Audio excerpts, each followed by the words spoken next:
Since we're on the topic of action and adventure, the last video I was talking about He-Man, and I was like, hey, why not talk about Star Trek?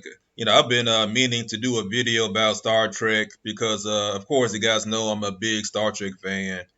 Yeah, I've been a fan of Star Trek since I was a little kid. I remember watching the original series, the reruns as when I was like real small when I was a kid. I remember watching like the old school Star Trek with Captain Kirk, Mr. Spock, Lieutenant Uhura, Scotty, Mr. Sulu, and the rest. And uh, and I remember when the Next Generation came out back in the late '80s. I was a big fan, even to this very day. Whenever I watch TV, if they're playing like back-to-back episodes of the Next Generation, I could watch that for hours. I can sit down and watch Star Trek: The Next Generation. I think like the BBC America plays the reruns like back to back, and Heroes and Icons channel plays the Next Generation. Like every night. Of course they play like on H&I they played the original Star Trek, Next Generation. Then they played Deep Space Nine, Voyager, and then Enterprise. And I can never get tired of watching Star Trek. I love all the old Star Treks. The original series, TNG. DS9 is real good. And one thing about DS9, I really like DS9. A lot of people don't like it. But one thing about Star Trek Deep Space Nine is that it really, when it came out, it gave the Star Trek universe more dimension. For lack of a better word, it kind of like added a much needed depth to the the overall Star Trek universe. Dealing with the Cardassians, the Bajorans, dealing with the different races. Dealing with the Gamma Quadrant. Of course, you had the Dominion and all this kind of stuff, and it gave it more. I wouldn't say not more of a dark side, but it kind of like gave the Star Trek. Like if you watch like Star Trek from the original series to the Next Generation, it was kind of like clean cut, kind of squeaky clean, kind of. But when DS9 came out, it kind of like gave it more melodramatic. What I'm saying. It kind of like added a much needed dimension to Star Trek universe. Then Voyager came out, and I really like Voyager. A lot of people hate Voyager. I like Voyager. I really like the series. Especially characters like Seven of Nine. And stuff like that. What I'm saying. I really like Voyager. Not my top favorite Star Trek series, but I really like it. And then of course you have Enterprise, and I think Enterprise was kind of a stretch because I don't really like when they like recon, like they go back to pre Kirk era in the timeline. Even by today's standards, Enterprise is way better than the bullshit that came out Star Trek Discovery and Picard and the cartoon and all this kind of stuff.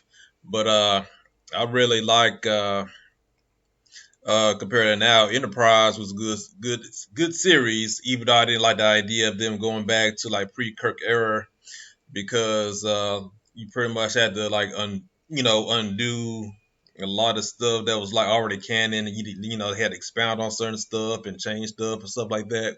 Dealing with canon a little bit, what I'm saying? Could have had like a little bit of time travel on Enterprise a little bit, what I'm saying? But Enterprise was still like a good series, even though I didn't like that. It was I just didn't like the idea of going back pre-Kirk. The same thing with Star Trek Discovery, you know. And I never be totally frank with you guys.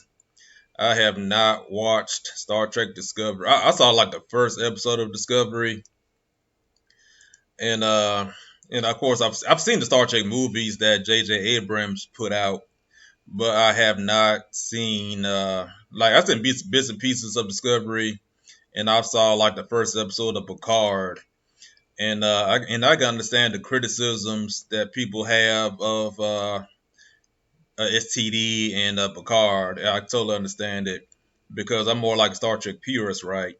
And sometimes some things you just have to if you have like respect for canon, some things you just have to keep it Star Trek, keep it Trek.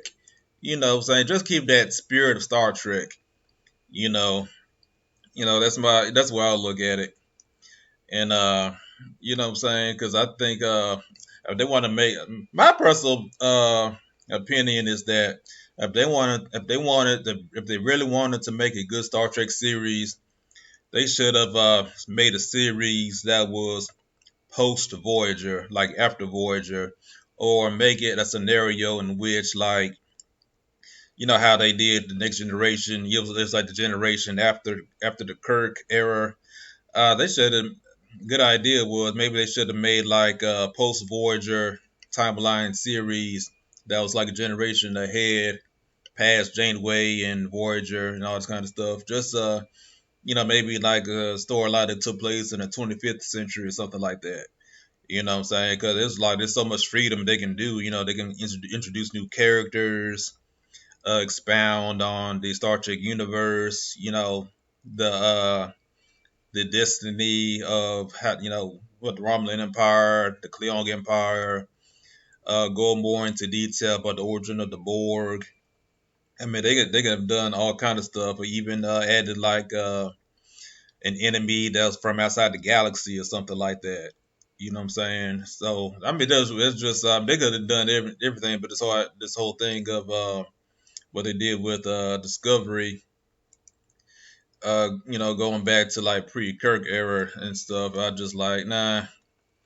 I don't know why writers do that because you pretty much have to like undo a lot of stuff that was already canon in the timeline. So, but state of Star Trek now, yeah, it just it's like I said in my previous video, some stuff you just gotta leave alone.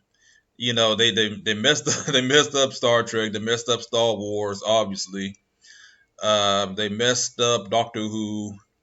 My last video was talking about He-Man. They messed up He-Man.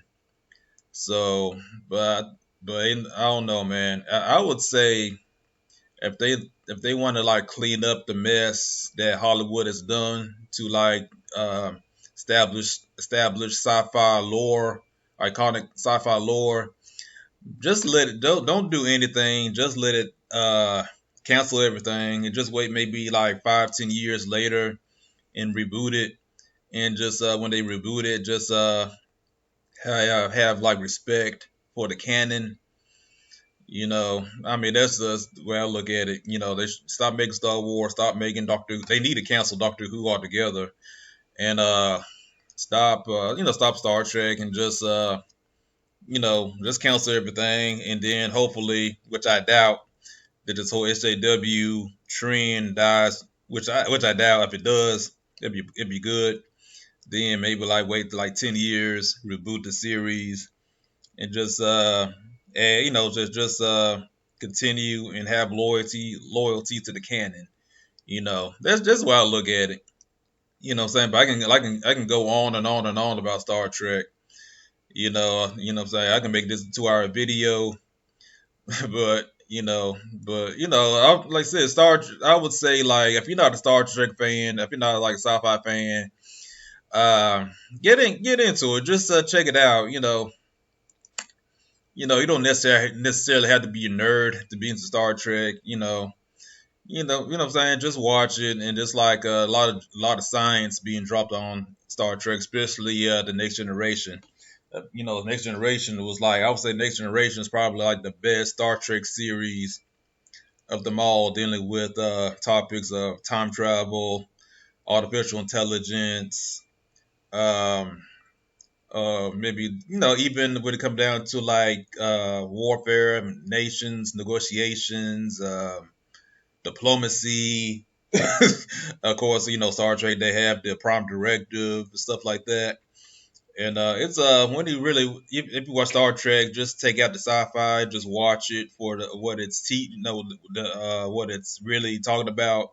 You can learn a lot, dealing with different different stuff, dealing with how you deal with different people who are of a different culture, different mindset, and how to negotiate with those kind of people.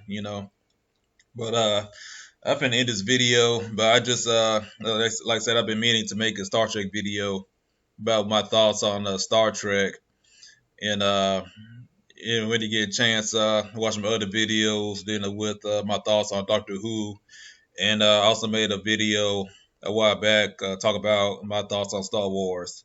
And that's it. Make sure you like and subscribe and comment, and peace.